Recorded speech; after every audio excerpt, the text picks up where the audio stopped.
Šiuolaikinėje karpių žūklėje ant plauko užvertus masalus dažniausiai fiksuojame įvairių tipų stabdikliais, tačiau vis labiau populiarėja run-rig ir spinner-rig tipo galutinės sistemėlės, kurių gale yra mažas suktukas, o ant jo užvertą masalą jau tvirtiname ne klasikinių boilio stabdiklių, o masalų siūlų, vadinamų bait floss.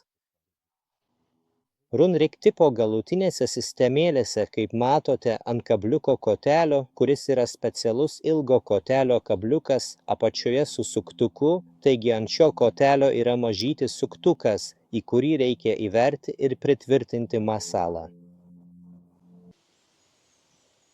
Pirmiausia, mums reikės bait floss, tai yra masalų siūlo.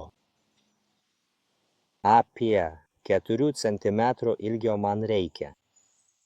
Labai patogus šis dozatorius, kuriame yra mūsų masalų siūlas, nes įkabinus į šį mažą pjovimo kraštelį, jį lengvai galima nukirpti net ir be žirklių.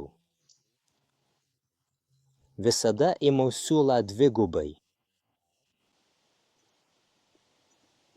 Ir dar šiek tiek susuku galą, kad galėčiau perverti, kai suku.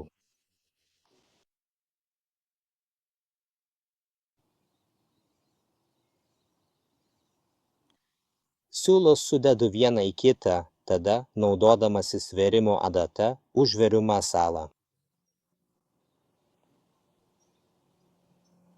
Iki pat suktuko, bet čia visada sustoju ir nereikalingas valo gijas pašalinu žirklėmis.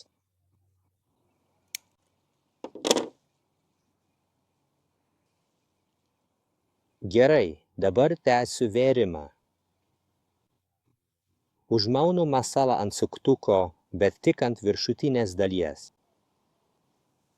Tai nupjaunu.